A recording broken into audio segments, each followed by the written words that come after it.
এতিয়া আমি আহি পাইছোঁ চাহিলা ৰয়েল এনফিল্ড। ইয়াতেই চাম আমাৰ হেলমেটবোৰ। বলকচোন ভিতৰত গৈ চাওঁ কেনেকুৱা লাগে।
এইটোৱে হ'ল হেলমেট, যোনটোৰ কথা আপোনালোকক কৈ আছিলোঁ। ডুৱেল পাৰ্পাছ বা এডভেঞ্চাৰ ষ্টাইলৰ হেলমেট বুলি কয়। ধুনীয়া দেখিছে, ৰেড জাৰ্চি কালাৰ, হোৱাইট আৰু মেট ব্লেকো আছে, কিন্তু মোৰ ৰেডটোৱে বেছি পচন্দ, চকুতো লাগে। পিন্ধি চাওঁচোন কেনেকুৱা।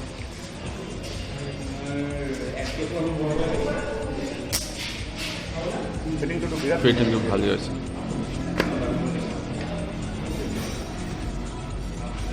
পাৰফেক্ট পেডিং ধুনীয়া হৈ আছে।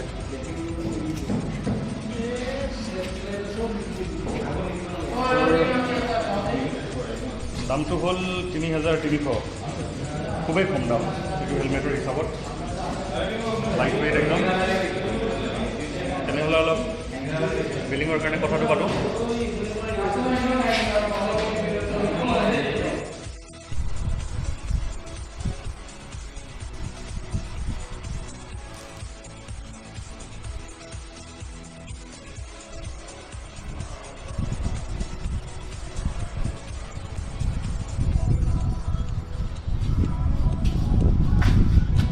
এয়াই হ'ল মোৰ বজাৰ।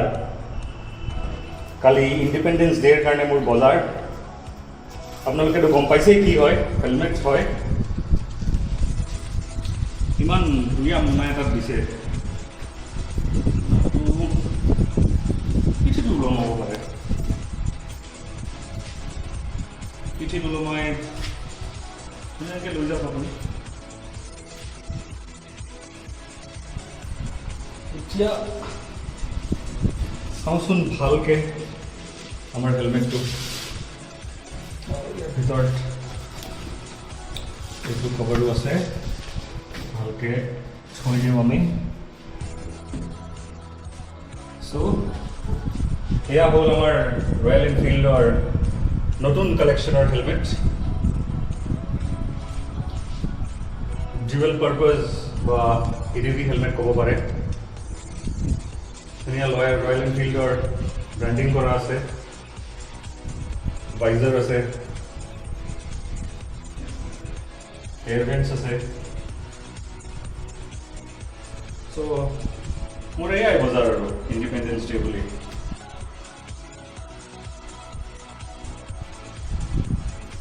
দেখিছেই ধুনীয়া গ্লছী ফিনিছ, ৰেড কালাৰ আৰু ব্লেক কালাৰৰ কম্বিনেশ্যন। একদম লাইট ৱেইট হেলমেট, এৰাউণ্ড 800-900 গ্ৰাম হ'ব লাগে এই হেলমেটটো। এই দেখিছে ধুনীয়া এয়াৰভেণ্ট আছে ইয়াতে, ওপৰতো এয়াৰভেণ্ট দিছে। এইকেইটা গৰম লাগিলে খুলি ল'ব।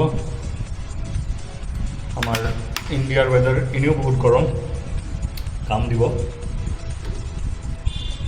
তাৰপাছত ভিতৰৰ পেডিংটো দেখিছে, ঠিক পেডিং দিছে আৰু এইকেইটা ৰিমুভেবল লাইনাৰ দেই, লেতেৰা হ'লে ধুই ল'ব পাৰে, ঘামিলে ধুই ল'ব পাৰে। আৰু ভিতৰত আপোনাৰ আছে ৰয়েল এনফিল্ডৰ ব্ৰেণ্ডিং কৰা আছে ভিতৰত ধুনীয়াকৈ পেডিংটোত।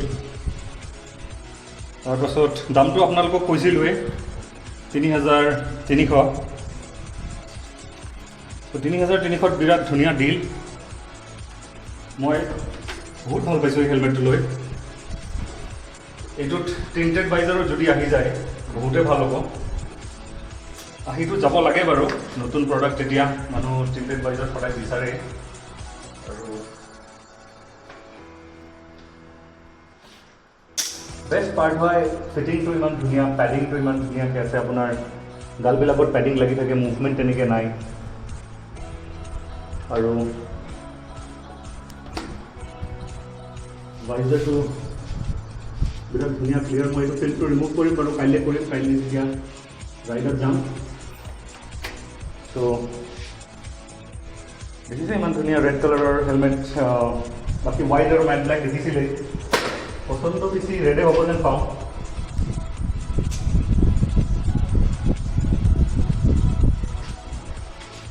চ' ISI মাৰ্ক হেলমেট হয়, গভৰ্ণমেণ্ট ৰুলছ হিচাপে ISI মাৰ্ক পিন্ধিব লাগে। চ' ভাবিলোঁ ISI মাৰ্ক লৈ লওঁ।